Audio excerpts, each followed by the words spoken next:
अस्सलाम वालेकुम students, welcome to education world. आज की वीडियो में हम लेक्चर नंबर 33 पढ़ेंगे MTH 101 का, जिसका टॉपिक है application to the definite integral. Definite integral हमने पिछले लेक्चर के अंदर पढ़ लिया था क्या होता है।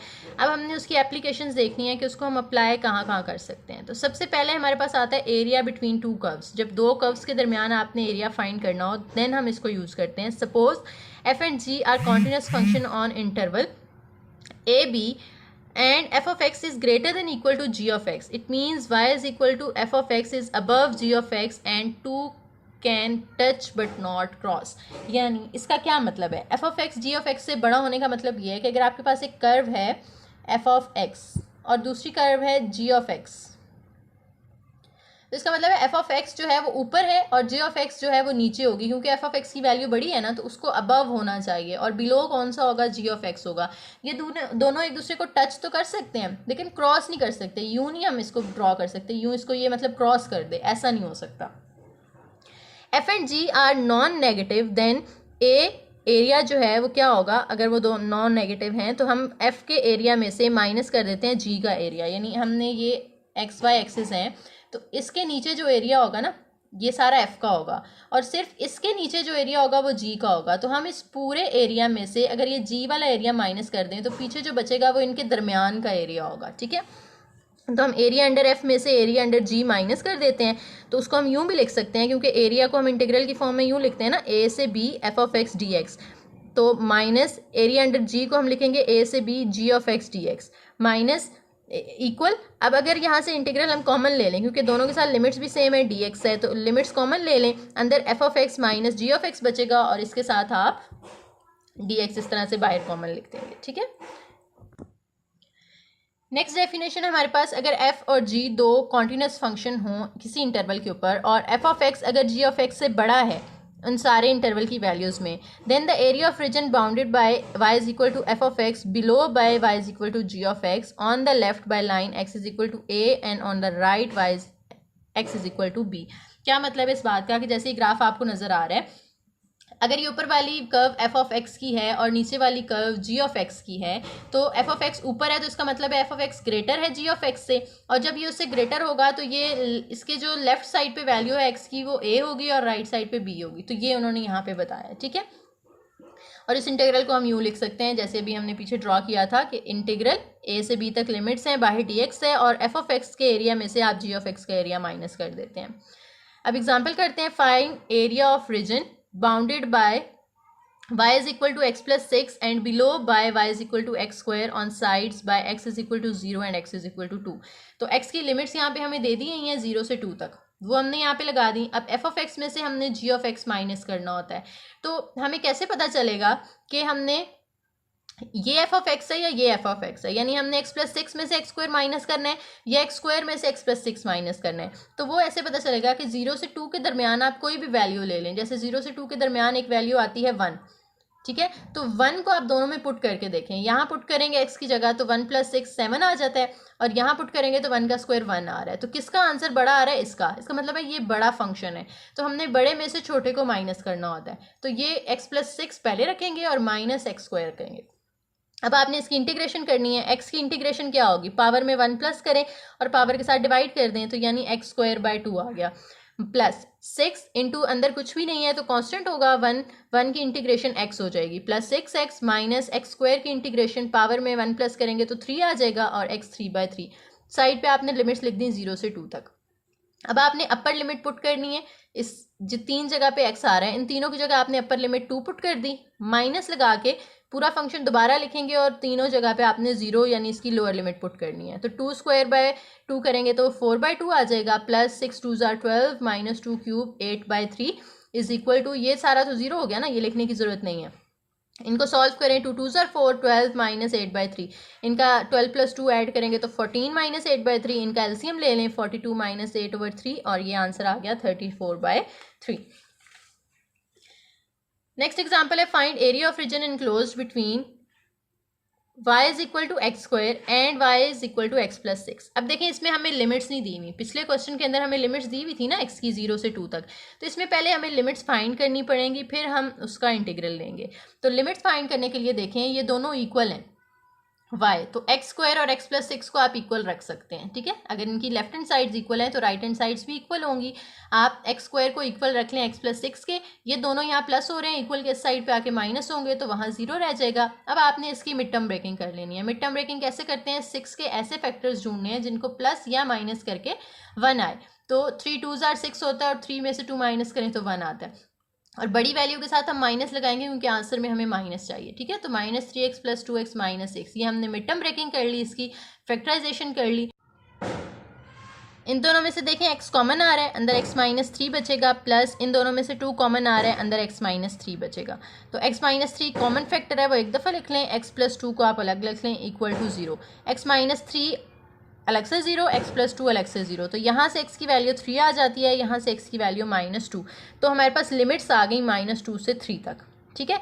तो मतलब हमने अब जब इंटीग्रेशन करनी है तो लिमिट्स हम ये लगाएंगे -2 से 3 तक। अब अंदर देखना है आपने कि कौन से फंक्शन में से कौन सा माइनस करना है, क्योंकि 2 दिए हैं ना आपको। अब पहले में से दूसरा करेंगे या इसमें से ये वाला करेंगे, तो वो कैसे पता चलेगा।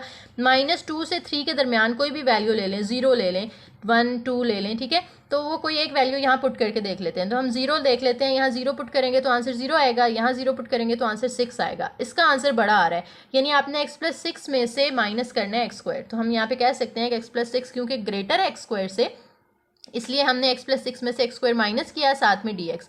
अब x की इंटीग्रेशन करेंगे तो x²/2 आ जाएगा, प्लस 6 इंटू कॉन्स्टेंट है 1, तो 1 की इंटीग्रेशन x हो जाएगी, माइनस x² की इंटीग्रेशन x³/3 होगी। लिमिट्स लगा दें -2 से 3 तक। अब आपने अपर लिमिट पुट करनी है 3, 3²/2 प्लस 6 इंटू 3 माइनस 3³/3, ठीक है। जहाँ जहाँ x था वहाँ अपर लिमिट पुट कर दी, माइनस लगा के एक दफ़ा लोअर लिमिट -2 इन तीनों की जगह आपने पुट कर देनी है। अब 3 का स्क्वायर 9/2 हो गया, 6 3 ज़ार 18, -3 का क्यूब 27 होता है, 27/3 करेंगे तो 9 आ जाएगा। -2 का स्क्वायर 4, इवन पावर हो तो माइनस खत्म हो जाता है, ये 4/2 2 आ जाएगा, माइनस प्लस माइनस -12, और ये 8/3 क्यूब। अगर इवन पावर है या ऑड है, यहाँ पे ऑड है ना, तो ऑड में अगर माइनस आ रहा हो तो माइनस हम लिखते हैं बाहर, और ये माइनस प्लस हो जाएगा। इनका आप एलसीएम ले लें, एलसीएम लेने के बाद आपका आंसर आ जाएगा, देखें जी 9/2, 18 - 9 करेंगे तो 9 आएगा, 2 - 12 करें तो -10 आता है, और बाहर माइनस है इस वजह से +10 हो गया। ये -8/3 था लेकिन बाहर माइनस है इस वजह से -8/3 हो गया, ये प्लस चेंज होकर माइनस हो गया। अब 9/2 -8/3 और 9 + 10 करेंगे तो 19 आ जाएगा, इसके नीचे कुछ नहीं है तो 1, इन तीनों का आप एलसीएम ले लें तो ये हमारे पास आंसर आता है 125/6। नेक्स्ट एग्जाम्पल है, find area of region enclosed by x = y² and y = x - 2। तो अब देखें, एक x की फॉर्म में है और दूसरी इक्वेशन y की फॉर्म में है, हमें इनको सेम बनाना है, ठीक है। जैसे पीछे था, पिछली एग्जाम्पल अगर आप देखें, यहाँ पे y था तो यहाँ पे भी y था, तो इसमें भी दोनों साइड्स पे या तो y होना चाहिए या x होना चाहिए। अगर हम दोनों साइड्स पे y करते हैं ना तो x का इधर अंडर रूट लेना पड़ेगा, x की 2 वैल्यूज हो जाएंगी प्लस माइनस, वो ज़्यादा लेंथी हो जाएगा। तो हम यहाँ पे ज़्यादा बेहतर है कि हम x को अलग कर लें, इसमें तो x पहले से ही अलग हुआ हुआ है, इसमें x अगर अलग करना है तो 2y के साथ जाके प्लस हो जाएगा, तो x = y + 2। अब देखें तो इनकी एक एक साइड इक्वल है ना, x और x, तो दूसरी भी इक्वल होनी चाहिए, y² को y + 2 के इक्वल रखते हैं। और ये क्यों हमने इक्वल रखा, क्योंकि हमें लिमिट्स नहीं दी हुई जो हमने इंटीग्रल में पुट करनी है, तो लिमिट्स पुट करने के लिए हम दोनों फंक्शंस को इक्वल रखते होते हैं। तो ये दोनों प्लस हो रहे हैं, इधर आके माइनस होंगे और इक्वल टू 0 आ गया। अब इसकी भी आपने मिड टर्म ब्रेकिंग कर लेनी है। मिड टर्म ब्रेकिंग में 2 के ऐसे फैक्टर्स बनाने हैं जिनको प्लस या माइनस करके 1 आए, तो 2 और 1 लिए हमने, इन दोनों में से y कॉमन लेंगे, अंदर y - 2 आएगा, प्लस इन दोनों में से कुछ भी कॉमन नहीं आ रहा तो 1 कॉमन लें, अंदर y - 2, y - 2 2 दफ़ा आ रहा है, उसको कॉमन लेके एक दफ़ा लिख लें, अंदर y + 1 बचेगा, इक्वल टू 0। y - 2 को अलग 0 कर लें, y + 1 को अलग 0 कर लें, तो y की 2 वैल्यूज़ आ गई हमारे पास, यानी ये इंटरवल है हमारा। छोटी वैल्यू लोअर लिमिट होती है और बड़ी वैल्यू अपर लिमिट होती है, तो -1 को हम लोअर लिमिट पुट करेंगे और 2 को अपर लिमिट पुट करेंगे। अब हमें ये भी डिसाइड करना है कि फंक्शन कौन सा पहले रखना है और किसको बाद में हमने माइनस करना है। तो हमारा जो इंटरवल है ना -1 से 2 तक, इसके दरमियान कोई वैल्यू ले लें, जैसे 0 ले लें, तो यहाँ 0 पुट करेंगे तो 0² हो जाएगा, यहाँ 0 पुट करेंगे तो 2 आ जाएगा, तो इसका आंसर बड़ा आ रहा है ना, तो हम y + 2 में से माइनस कर देंगे y²। और अब इंटीग्रेशन हम y, क्योंकि हमारा वेरिएबल यहाँ y है तो dy लगाना है आपने, dx नहीं लगाना। y की इंटीग्रेशन करें y² / 2 प्लस यहाँ पे 2 बाहर कांस्टेंट है, अंदर 1 होगा तो 1 की इंटीग्रेशन y हो जाएगी, -y² की इंटीग्रेशन हो जाएगी y³ / 3, और लिमिट्स लगा दें इसमें -1 से 2 तक।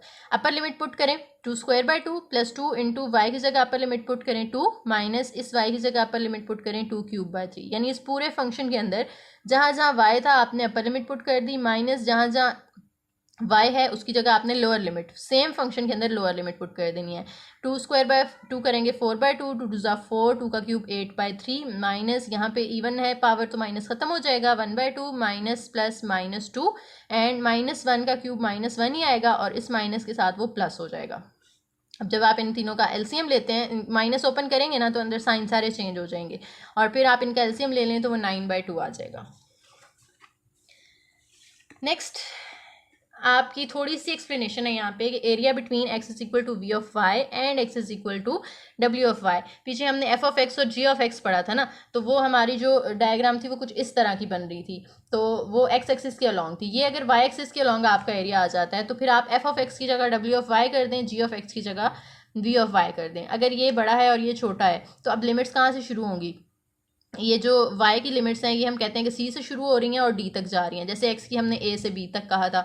तो फिर एरिया का फॉर्मूला सेम ही है, नोटेशन सेम है, सिर्फ आपने बीच में वो वेरिएबल्स चेंज कर दिए। f of x minus g of x की जगह w of x minus v of x कर दिया और a और b की जगह c और d कर दिया, जहाँ dx होता था वहाँ dy कर दिया। ठीक है, अब ये सेम एग्जाम्पल उन्होंने इसके अकॉर्डिंग करके दिखाई है, लेकिन मैंने आपको पहले ही इसके अकॉर्डिंग कर दी थी तो आप उसी को देख लें। ठीक है, दोबारा से सेम स्टेटमेंट है तो इसलिए मैंने दोबारा सॉल्व नहीं की यहाँ पे।